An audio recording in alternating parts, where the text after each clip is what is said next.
jíjú ọpẹ́ ni nítorí pé déédéé ọpẹ́ ló ṣe.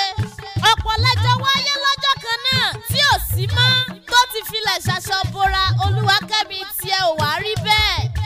Ó dán ọ sí tọmọtọkọ. Olúwakẹ́mi ò ní fọjọ́ lọ́jọ́ lọ. Ọlọ́run ò sì ní fi kú tó yá pa ọ́.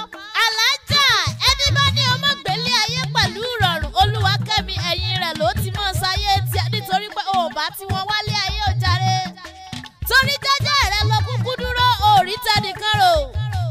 Olúwakẹ́mi òrí bí ọkọ rẹ̀ ṣe ń rú ọ ní gbogbo ìgbà.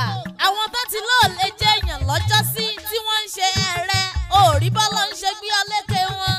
Tó fọ̀rọ̀ rẹ̀ yọ̀tá lẹ́nu débi pé àwọn tí wọ́n ṣe ẹ̀rẹ́ lọ́jọ́sí wọ́n wá ń sọ pé ṣolúwakẹ́mi yẹn èèyàn wa ni, ọ̀rẹ́ wa ni, ẹ̀gbọ́n wa ni, ìyá wa ni. Olúwakẹ́mi ṣé wọn náà wá rí i pé Olúwa kí ọ ní lóòótọ́? Olúwakẹ́mi ṣe ni kó wẹ́gẹ̀lẹ̀ mọ́ wo bẹ̀ tiẹ̀ nítorí pé ìpàkọ́ tiẹ̀ gan ò gbọ́ sùtì orí ẹlẹ́gàn ló kúkú dàrú. Ìlẹ́jàre ọmọ yàrá èrè fúnra ẹ̀ etí ọba tẹ fún ọmọ mọ́ríléwá ọmọ aládẹrin ọmọ díẹ̀pẹ́ ibi wọn lọ́mọ ṣọjà kọ́mọdé ọ̀pọ̀ ọmọ agúnyánbọ̀gùn. Olúwakẹ́mi mọ́ tí ìpadà lẹ́yìn mi ṣe ni kó jájọ délùú Abẹ́òkúta nílé yẹyẹ tó bí ọlọ́mọ. Ẹ̀gbá o ọmọ orò láta. Olúwakẹ́mi ń bí yùmùyùmùyùmùyùmùyùmù lọ́rọ̀ ó ké nílé yẹyẹ tó bí ọlọ́mọ. Bàbá márùn ló ń bẹ lẹ́gbà aláké ibi gbogbo wọn náà sì ń dádé. Oníbàárà ọba ni, àbúrá ọba ni, ọ̀ṣinlẹ̀ ọba ni, olówó òfòwò ọba ni, alákẹ̀gbọ́n kọ́ṣẹ́ bẹ lálàáfíà ń bàbá ní í ṣe.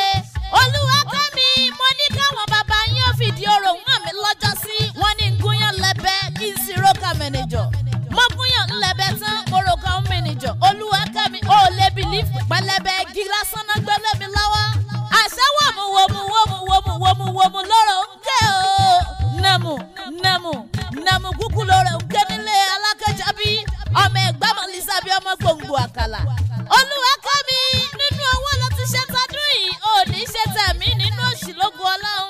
Kẹ́mi Black láti iléeṣẹ́ Amam Entertainment Concept ni. Ìwọ náà máa bá ń sọ fáwọn olólùfẹ́ rẹ̀ káwọn náà máa gbé birthday package wọn bọ̀ nílé iṣẹ́ wa. Bó sì jálága àdúrà àtijọ́ náà ni kò sí ìta àléṣe ń bẹ̀ nítorí pé Ọlọ́run ló kúkú sàwálẹ́sà